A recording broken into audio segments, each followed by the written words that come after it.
ये कहानी की शुरुआत होती है लखनऊ से, जहां एक मिडिल क्लास फैमिली का लड़का समीर चौधरी नरगिस नाम की लड़की से 2007 में शादी करता है। उसके एक साल बाद 2008 में दुनिया की सबसे बड़ी व्यापारिक मंदी आती है, जहां बहुत से लोगों के साथ समीर चौधरी और उनकी पत्नी की भी नौकरी चली जाती है।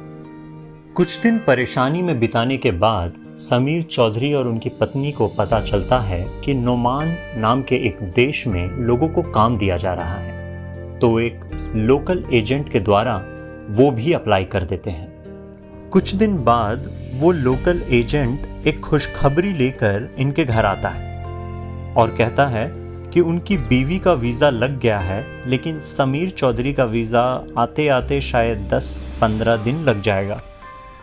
ये सारी चीज़ें समझते हुए नरगिस हिंदुस्तान से नोमान के लिए रवाना होती है। नरगिस नोमान पहुंच जाती है और हिंदुस्तान में समीर चौधरी उनके कॉल का इंतज़ार कर रहे होते हैं। तभी एक दूसरे नंबर से कॉल आता है।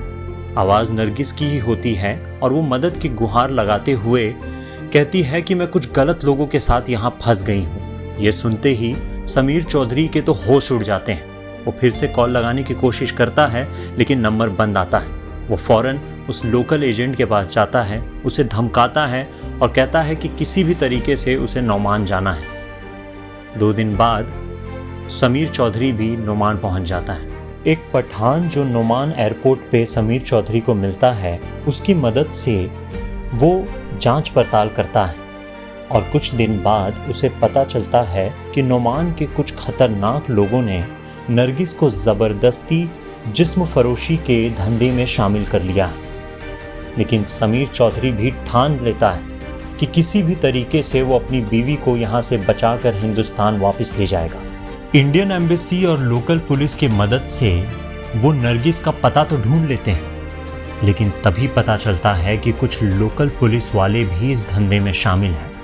उन सारे लोगों से समीर लड़कर अपनी पत्नी को बचा लेता है और वो सारे अच्छे लोग जिन्होंने समीर की इस सफ़र में मदद की होती है, जिनका एहसान वो कभी नहीं भुला सकता, उन्हें धन्यवाद बोलता है और अपनी पत्नी को सही सलामत हिंदुस्तान ले आता है। ये थी खुदा हाफिज़ की कहानी।